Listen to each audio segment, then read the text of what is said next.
Hello, everyone, and welcome to another inspiring conversation with Lesson in Every Day, where we believe every day brings a lesson, every journey holds purpose, and every voice has the power to uplift someone else. Today, we are truly honored to welcome a remarkable woman of vision, leadership, and faith, Debbie Simmons, CEO of Anchor Point and widely known as the Legacy Architect. She's the creator of the Architecture of Trust, a leadership perspective that helps individuals and organizations build strong, sustainable environments where people can thrive. With decades of experience serving families, educators, and communities, she brings wisdom, compassion, and a deep commitment to helping others lead with clarity and courage. And so today we're going to dive in and explore a powerful and meaningful topic, becoming and overcoming. So, Miss Hi, Debbie, how are you glad to doing be with today? you. Yeah. Um, how are you doing today? I'm doing great. It's a Friday. It's a good day when we're taping. We're Yes. First, I want you to share with us, where are you located right now? sure. I'm in Houston, Texas. My husband works for NASA, and so we're kind of right down here by Mission Control. All right, and, we're just so honored to have you on this platform. And before we get started, I just wanna tell the audience, I've had the honor and pleasure of speaking with her prior to, and I have learned I don't wanna say everything about her story, but a lot of her story is very inspirational, it's very powerful. I actually started, following your platform and just the phenomenal work that you're doing. I honor that. And Mm, to bring in, faith in what you're doing is amazing. mhm. So, my first question is going to be about your journey, give you an opportunity to share about your story so that everyone can hear what you've probably shared with me already. So, of course, we know that every overcomer has a story. Can you Mhm. share a moment in your life when you face a significant challenge and what helped you find the way as Sure. the strength to push Yeah. through and keep moving? Yeah. So I would tell you everybody has a journey like you said, and I would say I usually tell people, well, buckle up. Mine has lots of highs, lots of lows, and God has been there through it all. Um, Yes. for me, one of the things that I had as a young teenager, I really wanted I had this idea that I wanted to be this young grandma. And so I was like, okay, in order to do that, because I'm a to do person, I'm like, I need to find a guy, fall in love, get married, have children, and then I can be a young grandma. And I set out just to do just that. Okay. I didn't like, it wasn't like on my mind all the time, but when I went to college, I found a guy, we fell in love, and I did get my degree. That my mom thought that was a good idea. And then we got married, and that was wonderful. And then, something we didn't expect happened. We ended up Yeah. with infertility for years. And that really was a challenge to who I was as a person, my value. Um, I felt like a failure as a potential mom and wife and all this stuff. And I just really struggled through that. And through some fertility medicine, we did get pregnant in the very end, and we got pregnant with twins. And around 13 weeks, I started to miscarry and was bleeding Mm. everywhere, and they rushed me to the hospital, and, we went to the high-risk doctor that next Monday, and the high-risk doctor, told us we weren't having twins, we were actually having quads. So 4 babies all at once, and whatever control or I thought I'd figured out with 2, it was like my whole world turned upside down. And Yeah. every day became a huge journey to make it to the next day and to make it to the next day. And so, we had been Christians since we were children and had Mm. loved Jesus. And this was the really first big thing that challenged us to really learn to trust him. and that my identity, with infertility, that my identity is not based on how I perform. It's based on who Christ says I am. And then to learn every day, every moment of that pregnancy in a high risk situation is a challenge, and it's like, okay, God, I'm trusting you today. I'm trusting you today. I'm trusting you today. This went on every day, right? And Yeah. our goal was to get them to 30 weeks so that their lungs would be developed enough. And at 26 weeks, I got up one morning and was standing in a pool of water and Wow. realized that one of the baby's sacks had broke. And so they took me to the hospital. Now they were going to not only take me to, I was like, I'm going to prison because they're taking me to the hospital and they're going to put me in a bed and they're going to tell me I can't get out of it until I have the kids. And I'm like, I got to make it to 30 weeks, right? So I'm going a month in the bed. I'm like, Wow. this is jail. And so they took me to the hospital and put me in the bed. And the next morning, um, the one of the babies stuck their hand out my stitched cervix and waved to the world and said, "Hello, I'm coming." And I was Wow. like, "This is not good. This is not good." And I'm looking at the doctor and I'm like, "Okay, you can't we just stop this, push that hand back, and forget that this ever happened? Just stop time. Just stop everything." And Yeah. she looked at me and she shook her head no, and that I was going to have to deliver this baby. And my husband asked the question of, "What about the other three?" And she said, "We'll have to see what happens." And so I went into surgery, came back, and a little while later, little Zach came along. And when little Zach came along, they put him in my arms, and I held him, and I rocked him, and I loved him until he drifted off into eternity. Wow. Um, and then we waited with empty arms. Yeah. And what was gonna happen, and we had to see what my body would do.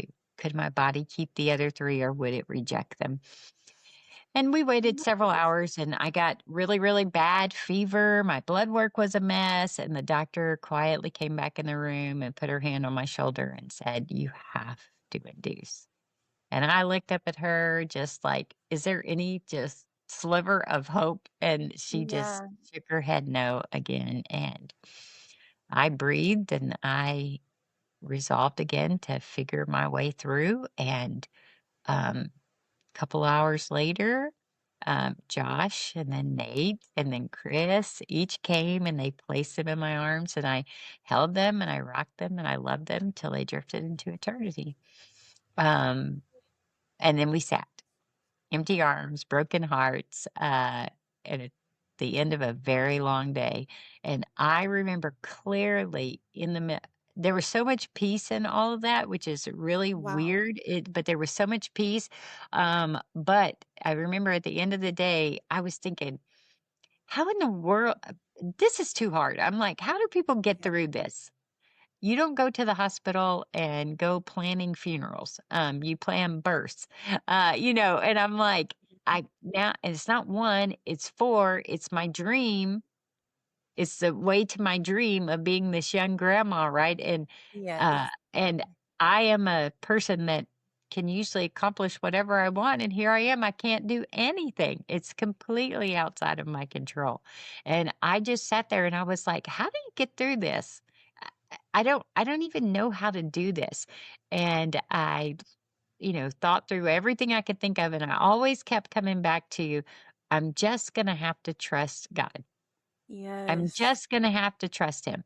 Mhm. And so I was like, okay, God, I'm gonna trust you. I don't know what this means, but I'm gonna trust you. And I just put a stake in the ground. And I don't know if it's because of all the years involved in this and the infertility and learning to walk with him each step of the pregnancy, to just it was easy to put the stake in the ground that night. I know it's not always easy for people to do that then, but I did.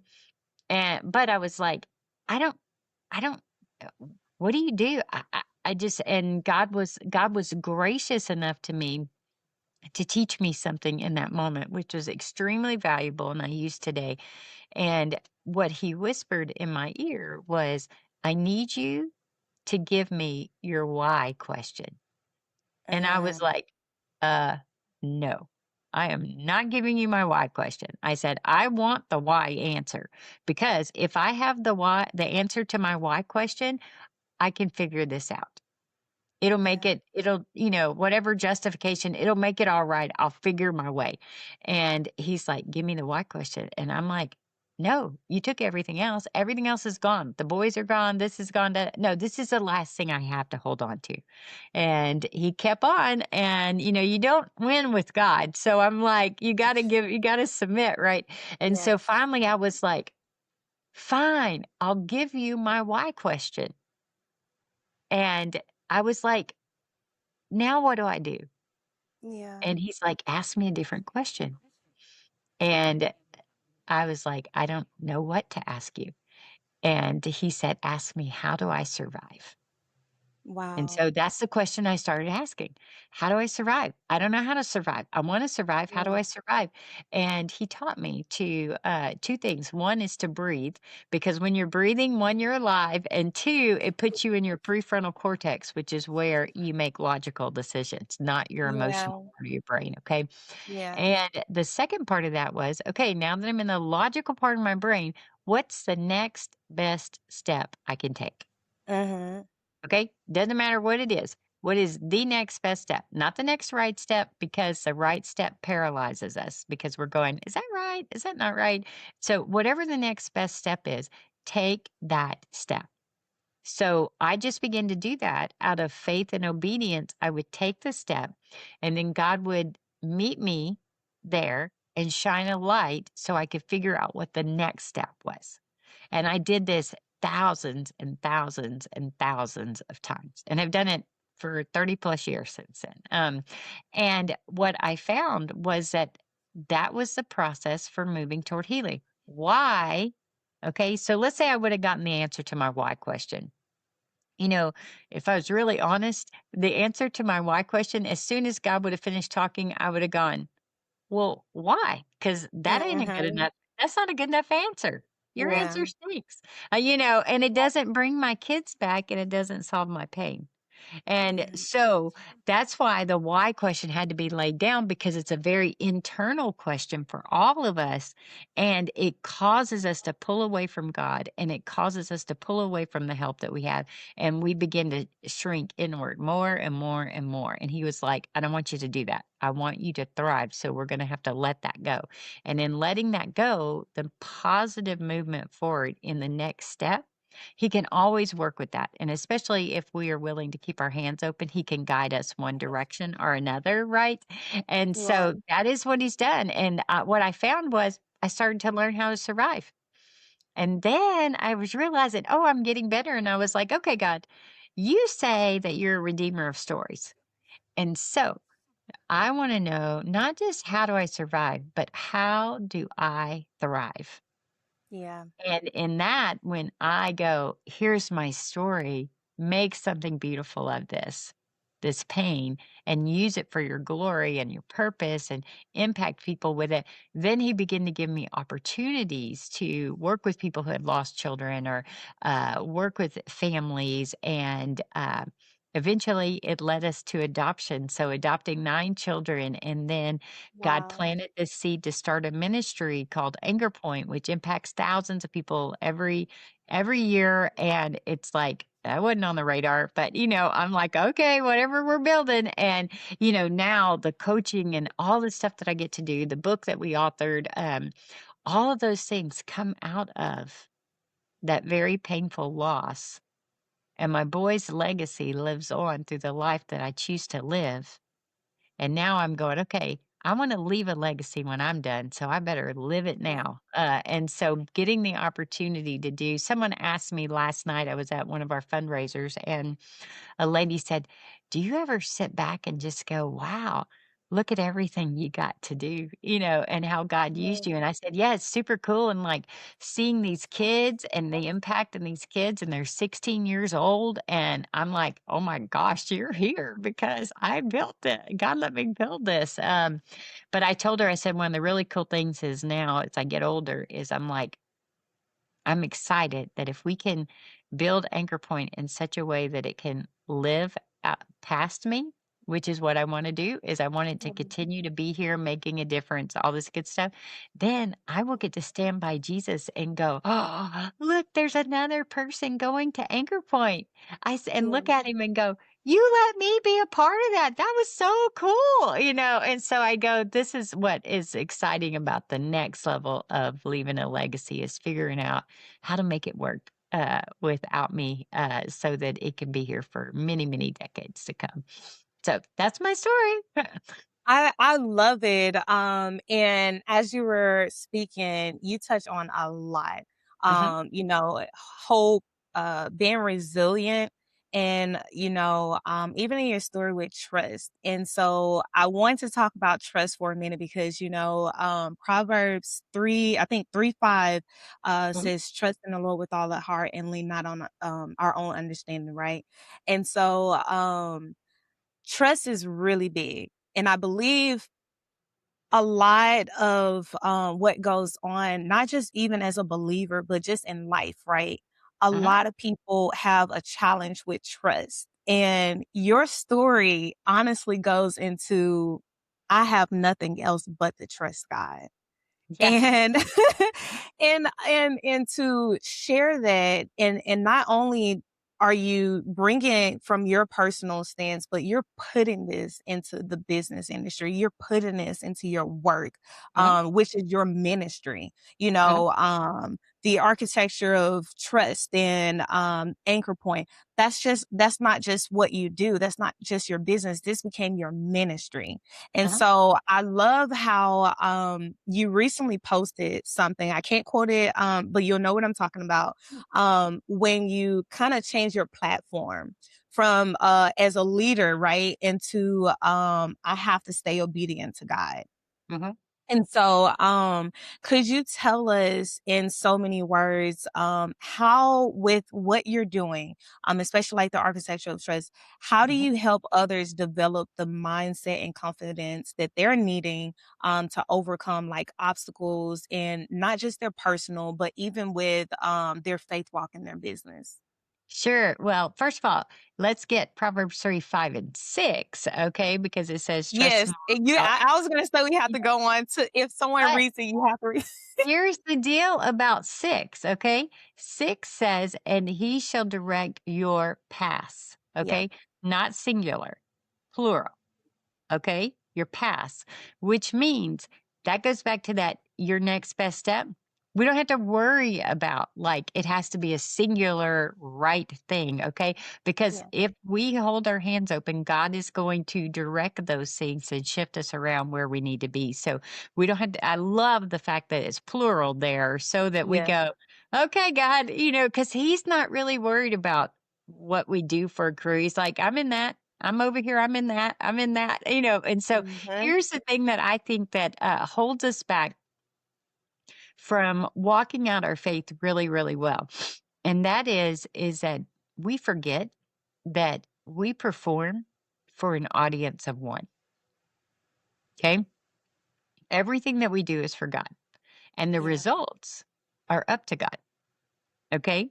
So I Mhm. don't have to worry about any of that. I just need to go, okay, Daddy God, what is it you want me to do? And how do you want me to do it? And everything else is up to Him.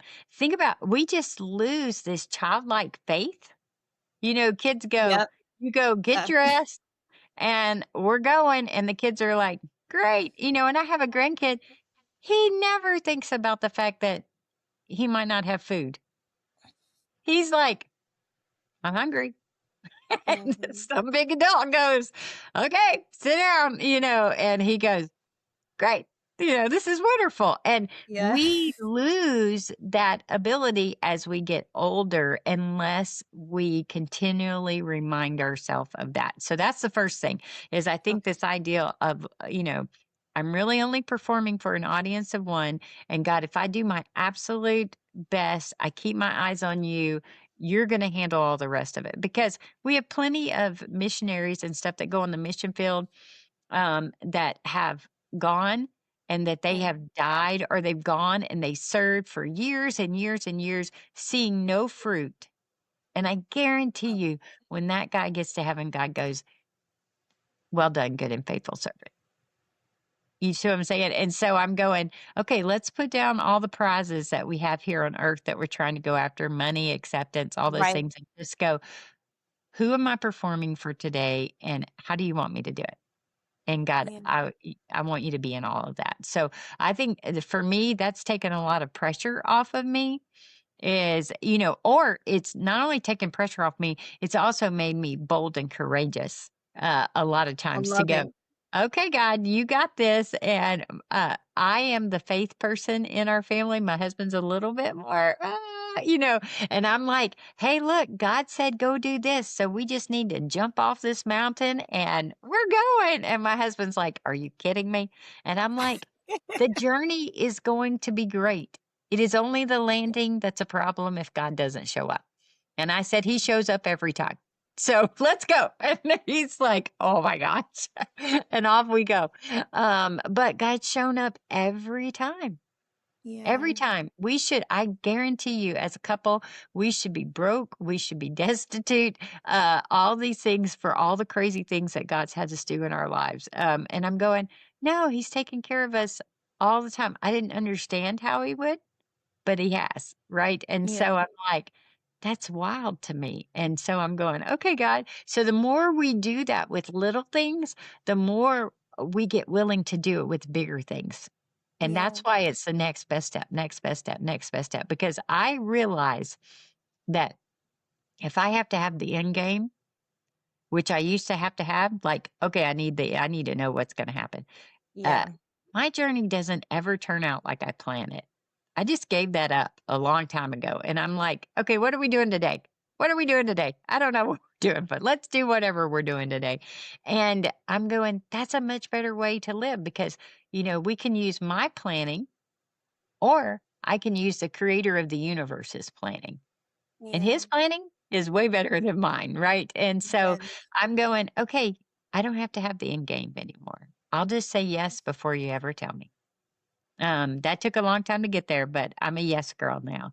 And so that's a wonderful place to be. But here's how you kind of know what you're trusting. Okay. Yeah. We all as believers would say, yes, we trust God, right? Of course we Mhm. would, right? That's a great thing to want to do that. All right.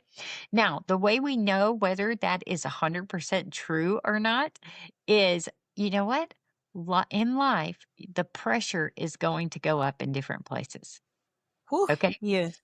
Okay. When the pressure goes up, what you and I need to do is watch how we respond.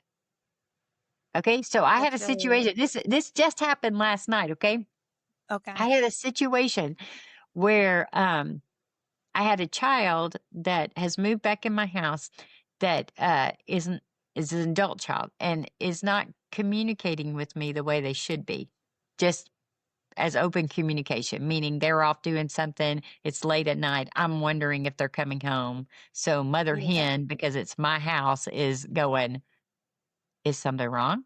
And I can't turn Mm. my brain off, right? And I'm going, why aren't you communicating with me? And Mhm. nothing bad was happening, but in my mind. And so, you know, I could have easily just said, okay, God, I just trust you with this and you kind of lead me what to do. Instead, I'm like, everything in my body is like, I got to get control of this situation. Cause I can't, where are you? Why are you there? Why are you not here? And Yeah. why aren't you communicating? And I want to control it, right? So my trust is not in God. My trust at that moment is in controlling the situation. So a lot of us Mm. will use things like control, our hustle, our silence, or we'll just abandon the project or whatever it is. And so this is what happens when our pressure goes up. Okay. Those things that we begin to do instead of trusting God are things that we learned earlier in life and have successfully gotten us to where we are now. Okay? So they're not bad things. So but Yeah. so let's talk about why do I feel the need to control? Okay, if you look at my story and what I just shared, part of the reason I feel I need to control is because remember, with infertility and with my Right. boys, I had no control. Mhm. Okay. So to survive, I've learned to control, right? Okay. And that's not bad. It just won't let me go to the next level. Okay. So God is gracious enough to say, okay, Debbie, I need you to trust me, let go of your control, and let's put in some systems or things in place that help you fall into trust more naturally. And then let's test it again. All right. And so the next time, maybe I've talked with my son and we've come up with a plan that he's going to text me, whatever it is. And Yeah. the next time he's not here, I get the text. It's great. The next time I don't get the text, and what do I do? Do I default into trust mode again?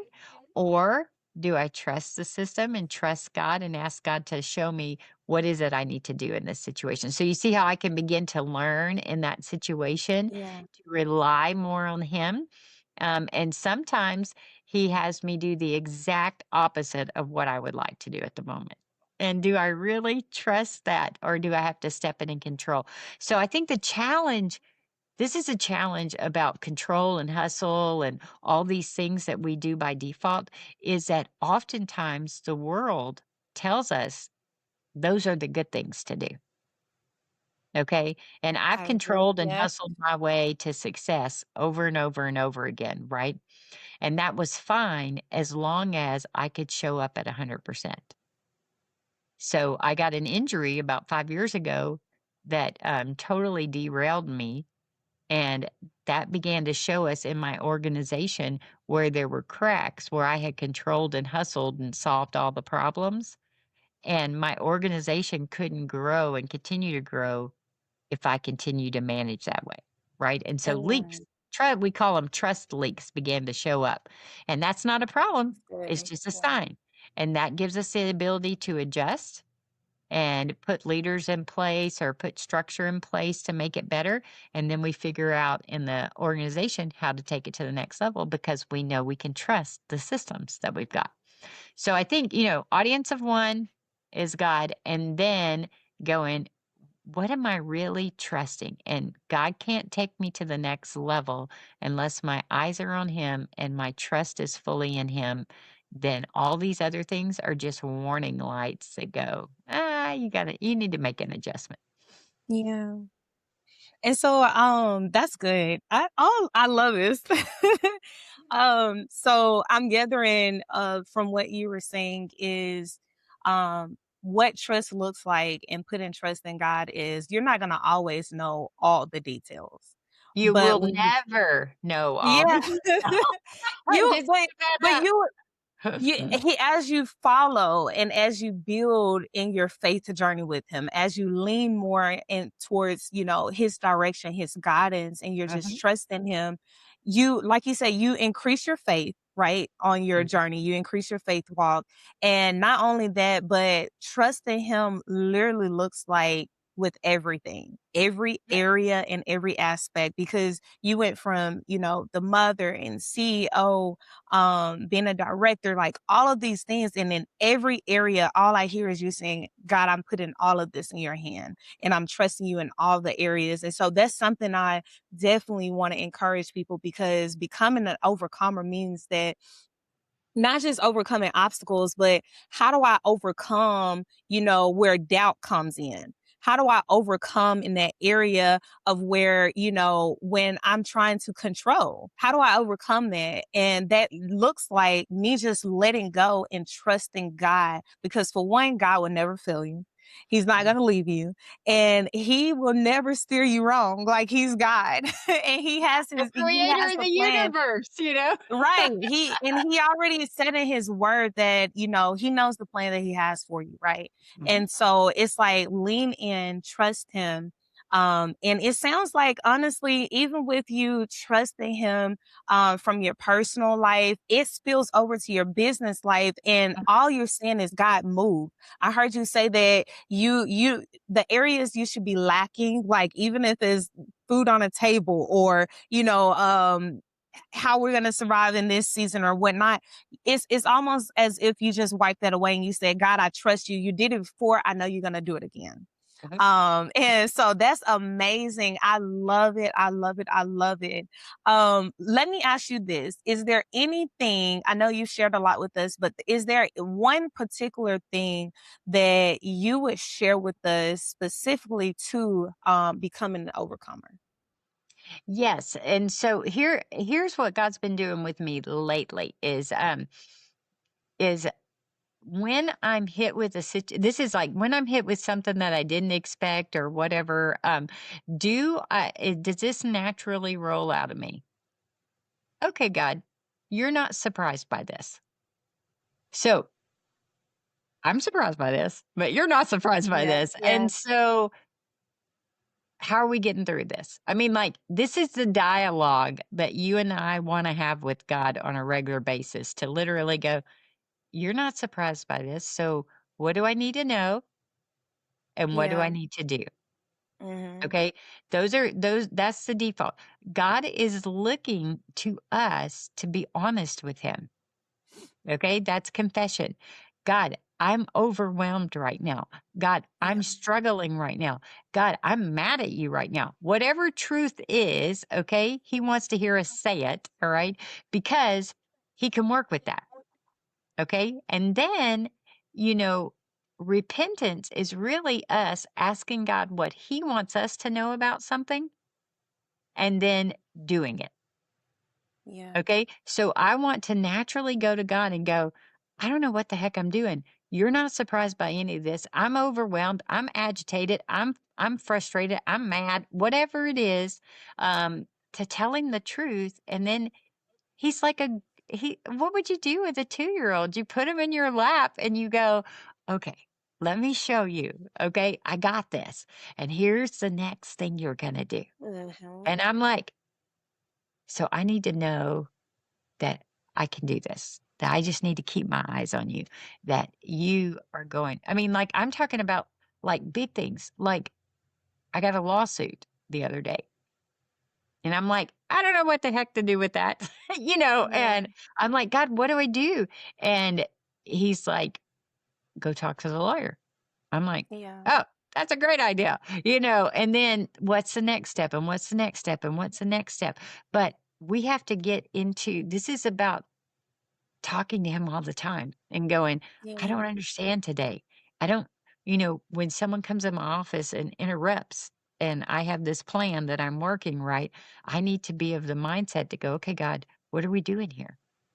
I don't, you know why this person's coming in my office. What do I need to be aware of? What do I need to know? What do I need to do? When we live like that kind of dependence and we get that right, then God does some pretty darn amazing things that are like crazy. I mean, like, it's super cool because what I am doing is I am joining him in what he has to accomplish, right? And yeah, that's always a fun ride from that perspective. And so he's like, come on, follow me. I got you. And we just have to be willing to go, okay, how are we going to do this?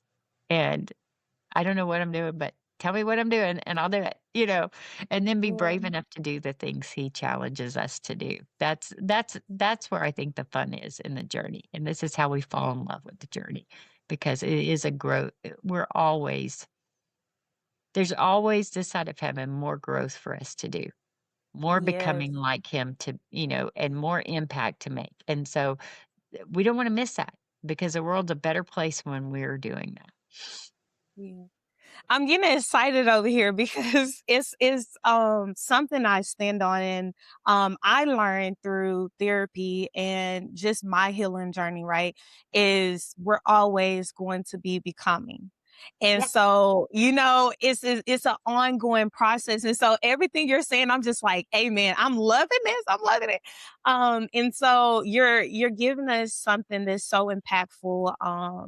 And one thing that I know that you were saying, that I just heard was really with God, honestly, it's never boring. I'll say because because you're always going to be surprised. You don't know exactly how he's going to show up, how he's going to move today. You have the unexpected to expect. And I Mhm, believe that's a really good thing. That's a good mhm, place to be in. And another thing that you spoke on that I love was about growth. mhm, We are constantly growing. Every season look different, every challenge look different. In every area of our life, there's room to grow, there's room to improve. The thing that I love to say is learn to live and live to learn. mhm, Because it's always a teachable moment and a lesson for us to learn. mhm. So my next question to you is now we've given a lot to encourage everyone in the audience. And if there is someone like listening that kind of feels like, okay, life has been good at this point, but now I'm at a point where, I feel a little discouraged. I feel stuck or unsure about my future. From your personal journey and your words, what words of encouragement would you give them? I would say if you've like reached your goals and you've done a lot of these things and you're feeling like a little frustrated, I would tell you that God is opening the door for your next season to move up, okay, and to have more impact. However, it will require you to change. This whole trust thing, that we were talking about and control and hustle. He's going to require. So the deal is we have to become first, okay? So we have to be first, all right? It's very interesting in the season that I'm in right now where he's moving us to the next level. He's actually having me sit stiller. And I'm like, "Are you kidding me? I got these things to do and all this stuff." And he's like, "I need you to be first."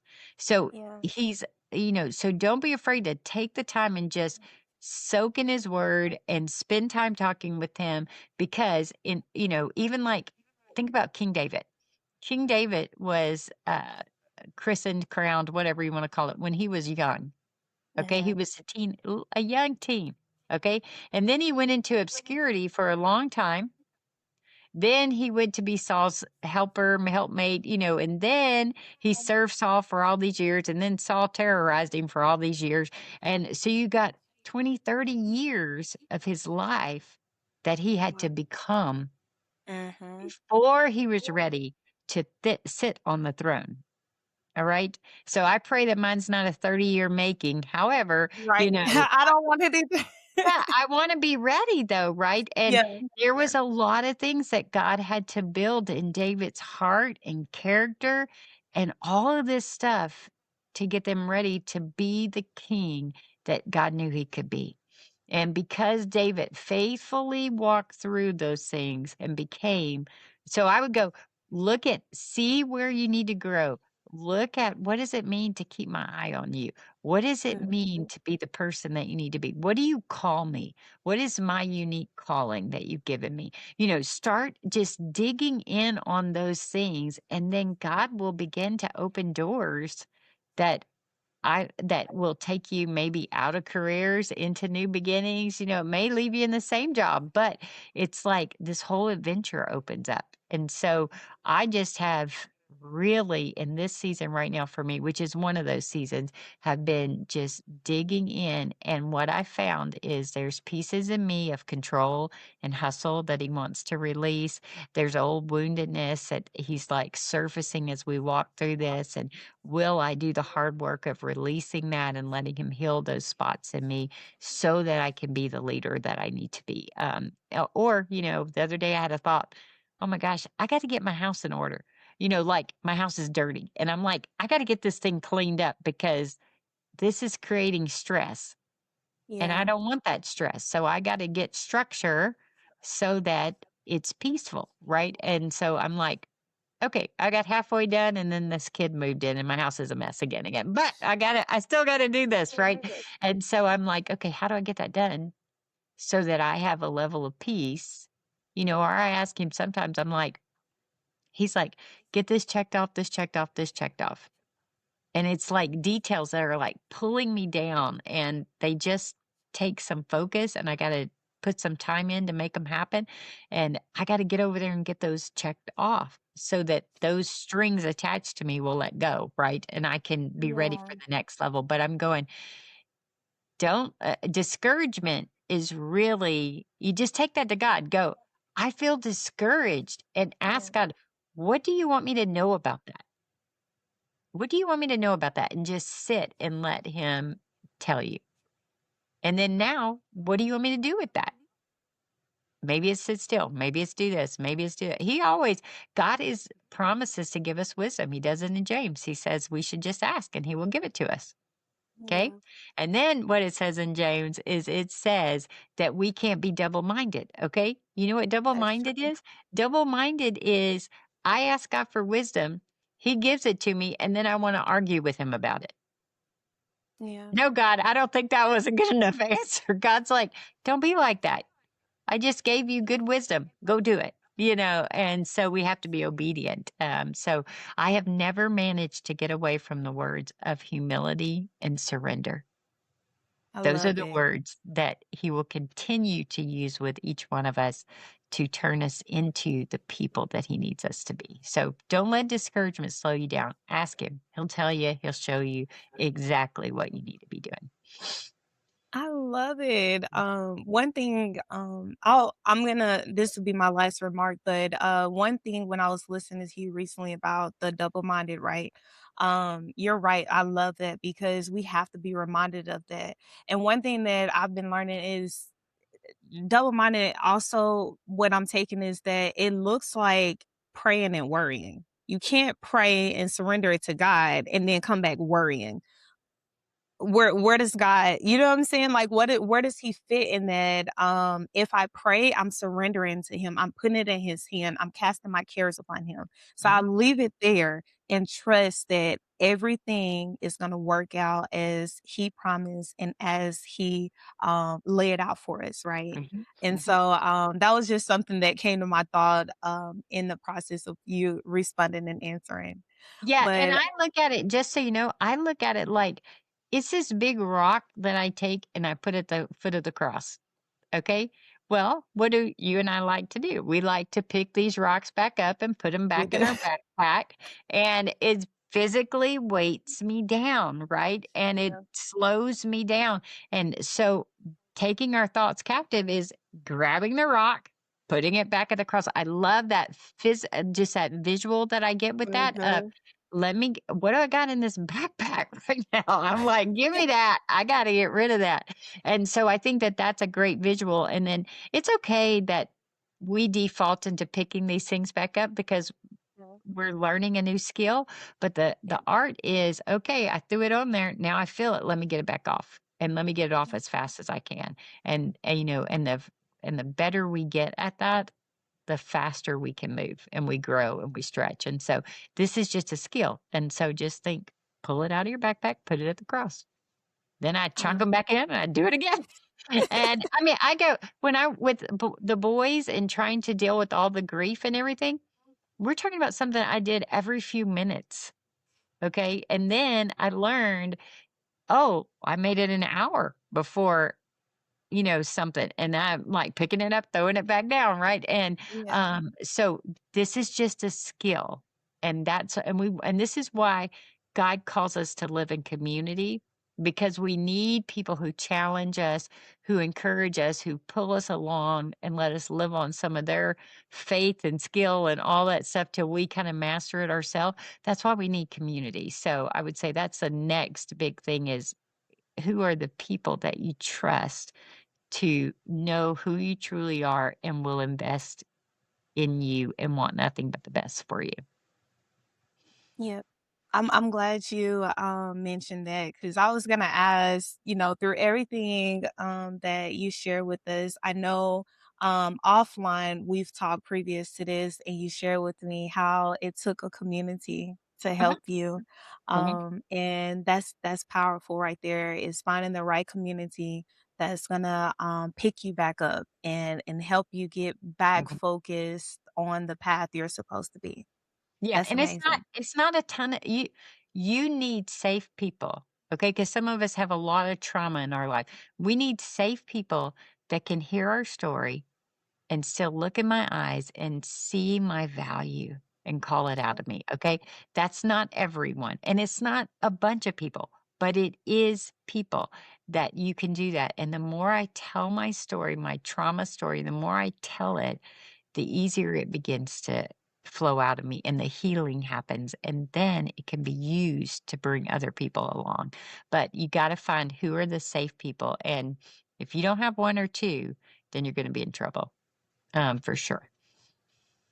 Nice. So before we leave, I wanted to give you opportunity to share.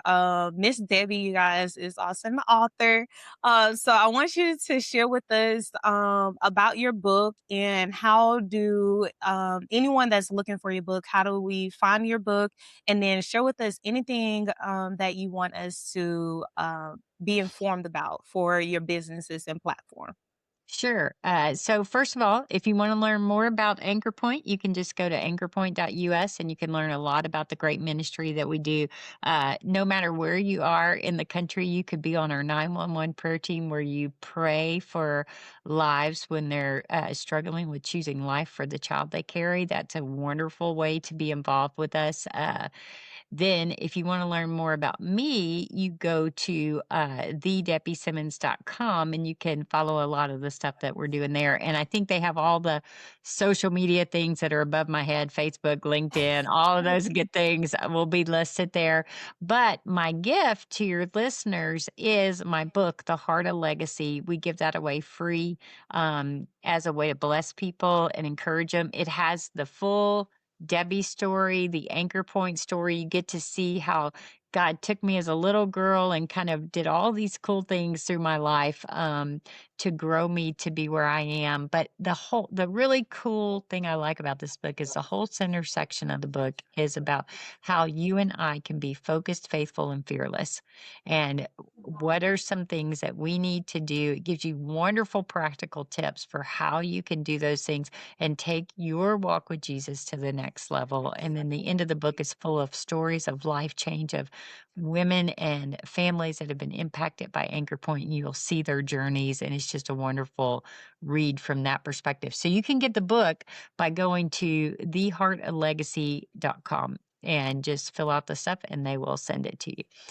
So that's my blessing. So if you're struggling, you're trying to figure out what it takes to go to the next level, this might be a simple tool to help you get started with that. And we want to help you in your journey for that.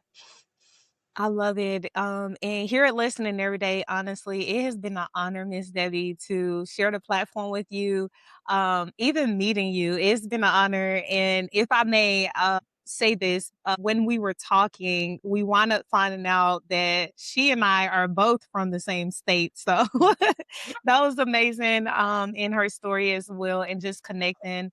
You have an amazing soul, and I love that you've turned your tests and trials into your testimony. Mm. And now you're sharing your story from a personal standpoint, putting it implanting it into your business, and you're moving and moving. And I say moving because that's what we have to keep doing, is moving in Christ, like moving forward, taking that leap of faith. And so I am just honored to have this opportunity with you. And we thank you for sharing the platform with us. And we just say that we pray that God continue to prosper you, bless you in everything that you do, even your family, everything that your kids do, and everything like that.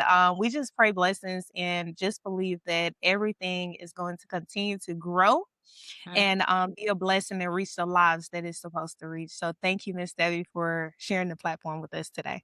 Yes, my pleasure. Thank you.